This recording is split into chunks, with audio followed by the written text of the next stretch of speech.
Hermanas y amigas, buenas tardes. Ahora más que nunca, agradecida con el Señor por el regalo del don de la vida que nos da y que nos permite reunirnos para continuar aprendiendo de Él. Eh, Creo que uno de los propósitos en este tiempo tan difícil para el pueblo de Dios y los propósitos de Dios, ¿verdad? Me atrevería a decir que es un avivamiento dentro de su iglesia, por lo que no podemos dejar aquello de considerar aquello en lo que Él nos pide andar. Quisiera que me acompañaran a leer Filipenses 4 del 1 al 3. Yo pues, preso en el Señor, os ruego que andéis como es digno de la vocación con que fuiste llamado, con toda humildad y mansedumbre, soportándonos con paciencia los unos a los otros en amor, solícitos en guardar la unidad del Espíritu en el vínculo de la paz. Hermanas, yo quiero invitarlas a que meditemos detalladamente cuáles son esos, cuál es aquello en lo que Él nos pide andar, ¿verdad? Y una de las bondades que nosotros tenemos, ¿verdad? Dadas por Dios en nuestra vida secular, diríamos, ¿verdad? Es que nos ha dado diferentes vocaciones, ¿verdad? Unas traemos vocaciones para ser enfermeras, para ser secretarias, médicos, ingenieros, etc. Pero en nuestra vida espiritual tenemos una única vocación con la que hemos sido llamados. Al leer Filipenses 4:1 vamos a ver que dice: yo pues preso en el Señor, os ruego que andéis como es digno de la vocación con que fuiste llamado. El primer término que vemos en este versículo es que andéis. Pero ¿qué es andar? Dice el diccionario que es trasladarse o moverse de un sitio a otro, de una manera determinada. Entonces, ¿cómo debo andar? ¿Cuál va a ser la manera en que me voy a mover de un lado a otro? Luego dice, cómo es digno de la vocación. ¿Qué vocación? En este caso, no es a lo que me inclino a hacer. En este caso es un llamamiento de Dios. Hemos sido llamados a formar parte del pueblo de Dios. Ahora dice Filipenses 4:2, con toda humildad y mansedumbre, soportándonos con paciencia los unos a los otros en amor. Vamos a seguir viendo en detalle cada uno de los términos, hermano. Con toda humildad. ¿Qué es humildad bíblicamente?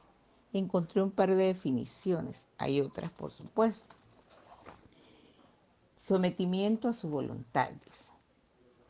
Como un pequeño ejemplo, preguntémonos, ¿cómo hemos pasado en esos 3 meses de cuarentena en casa?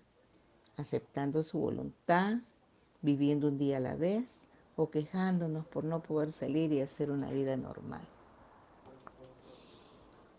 Otra de las definiciones que encontré es la virtud humana atribuida a quien ha desarrollado conciencia de sus propias limitaciones y debilidades. Reconozco mis limitaciones ante los demás o siempre quiero estar queriendo hacer lo que quizás no puedo hacer, ¿verdad? Aunque muchas veces es evidente que no lo puedo hacer, ¿verdad? Pero porque no estoy reconociendo, ¿verdad?, esas limitaciones y debilidades que yo tengo, Señor. Encontré también algunas características de la humildad. Comprender la igualdad y dignidad de todos los seres humanos, dice. Personalmente esto para mí es muy difícil. Tengo que confesarlo al Señor y pedirle su perdón porque no trato de igual forma a todos. Malaquías 2:10 dice, ¿no tenemos todos un mismo Padre? ¿No nos ha creado un mismo Dios? ¿Por qué pues nos portamos deslealmente el uno contra el otro, profanando el pacto de nuestros padres? Cuando recibo mensajes, hermanas, le respondo de acuerdo a cómo lo recibo o dejo en espera a aquellas personas que no son muy urgentes para mí. Escuchar a los demás y tomar en cuenta sus opiniones, dice. Entonces, o quiero que solo lo que yo opino sea considerado, aunque las opiniones de los demás sean mejores. Otra característica es respetar genuinamente a los demás. O solo respeto a los que yo creo que merezcan mi respeto. A unos saludo y a los otros me los llevo de largo. Revestidos de humildad hacia los demás, porque Dios resiste a los soberbios y da gracia a los humildes. 1 de Pedro 5:5. Otra de las características es reconocer y respetar a las autoridades. Hermanas, ¿cómo actuamos, verdad, con nuestras autoridades? ¿Las respetamos, las obedecemos? O cuando entramos a un banco y quieren registrar nuestro bolso, nos enojamos por ello. Y luego dice la otra cualidad que el Señor quiere que andemos es y mansedumbre, dice, porque decía con toda humildad y mansedumbre. Mansedumbre es parte del fruto del Espíritu Santo, en Gálatas 5:22. Y es la virtud que modera la ira y sus efectos desordenados, decía la definición. Es una de las 9 bienaventuranzas del Sermón de la Montaña. Mateo 5:5 dice, bienaventurados los mansos porque ellos recibirán la tierra por heredad. Y Mateo 11:29 dice, tomad sobre vosotros mi yugo y aprended de mí, que soy manso y humilde de corazón, y hallaréis descanso para vuestras almas. Como podemos ver, hermanas, los evangelios atribuyen a Jesús la mansedumbre y la podemos ver ejemplificada con la aceptación de su calvario y muerte. O sea que se manifiesta especialmente en la disposición a ceder mis propios derechos por amor a los demás, en el trato a los demás. Está libre de arrogancia o presunción.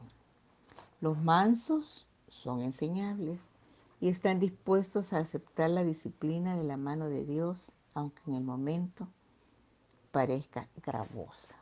Hermanas, yo quisiera pedirles que nos fuéramos identificando con cada una de estas definiciones, con cada una de estas características, a ver cómo hemos estado actuando.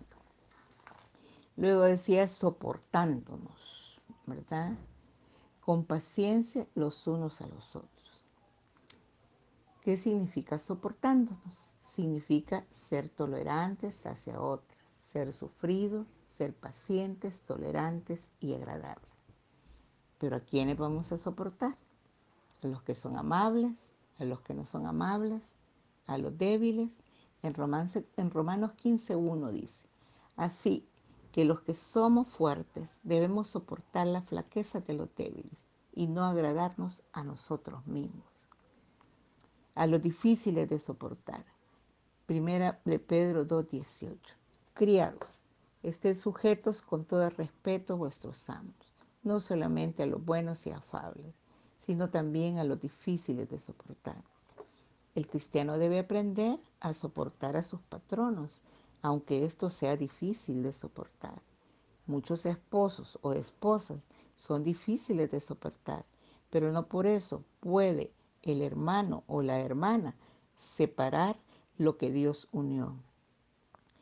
Podemos también ver difíciles de soportar dentro de la iglesia, en la vecindad, en el trabajo. Pero también, hermanas, debemos estar seguras que nosotros mismos no somos difíciles de soportar. Luego dice que es con paciencia, dice, ¿verdad? ¿Y qué es la paciencia? Es una actitud que lleva al ser humano a poder soportar contratiempos y dificultades para conseguir algún bien. Solo me puse a pensar, hermanas, ¿cómo está mi paciencia cuando voy a un banco? me dan mi tiquetito, me voy a sentar y veo entrar la gente. Y cuando veo que van pasando antes que yo llegara, de personas que llegaron después de que yo llegué, están pasando ya la caja antes de mí. ¿Cuál será mi actitud? Mi actitud será, bueno, Señor, ya me llegará mi turno. O mi actitud será de quererme levantar y ir donde la señorita y decirle, mire, yo vine antes que él. Con paciencia, dice, ¿verdad? Aplicándolo al cuerpo de Cristo, vea. Tenemos que tener una buena actitud con alguna hermana que quizás a nuestras reuniones nunca llega a tiempo. Y cuando llega a tiempo, llega interrumpiendo, desubica el grupo, lo distrae, pero nuestra actitud tiene que ser paciente.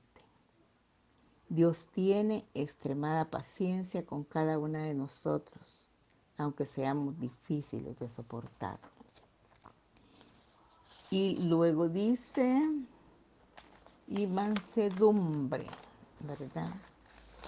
Con paciencia los unos soportándonos con paciencia los unos a los otros, perdón, en amor, sin murmurar, así como Dios lo hace con nosotros, con usted y conmigo. Nos soporta y me pongo a pensar con un grado máximo de misericordia, que me trata sin murmurar. Y creo que si nos ponemos realmente a pensar cómo es el amor, cómo se muestra su amor con su paciencia para conmigo, no puedo hacer otra cosa más que eso. Luego dice que los unos a los otros en amor, ¿verdad? Luego dice solícitos en guardar la unidad del espíritu en el vínculo de la paz. En otra versión dice, esfuércense por mantener la unidad del espíritu mediante el vínculo de la paz. ¿Qué quiere decir solícitos? Que pone atención, diligencia y amabilidad al atender o servir a alguien. Esfuerzo por hacer algo. Si realmente nos dice solícitos o esforzados, es que quizás no sea fácil. Pero ¿para qué debemos poner ese esfuerzo? ¿Para qué debemos poner atención en hacer? Para guardar la unidad del espíritu en el vínculo de la paz. Esa unidad que Dios produjo mediante la muerte reconciliadora de Cristo. Y la paz para con Dios, que en Romanos 5:1 dice, justificados pues por la fe, tenemos paz para con Dios por medio de nuestro Señor Jesucristo. Hermanas, tenemos la gran responsabilidad de evitar que esa unidad se rompa. Entonces, ¿cuál debe ser nuestra manera de andar de acuerdo a la vocación con la que hemos sido llamados? Con toda humildad. Hermanas, revisemos todo lo que hemos hablado sobre la humildad. A ver cómo andamos en ella. Con mansedumbre. Revisémonos también nuestras actitudes. Soportándonos, dice, con paciencia los unos a los otros y en amor. ¿Será realmente que nos soportamos los unos a los otros y adicionalmente en amor? Y esforzándonos para guardar la unidad del Espíritu. Hermanas, que el Señor nos ayude en esta hora para poder meditar cómo es el andar con la vocación que el Señor nos ha llamado. Es andar en humildad, en todo lo que hemos hablado, revisémoslo, ¿verdad? Para que podamos realmente en estos días tan difíciles estar recordando lo que Dios nos demanda de cómo debemos andar. Que el Señor la bendiga, hermano.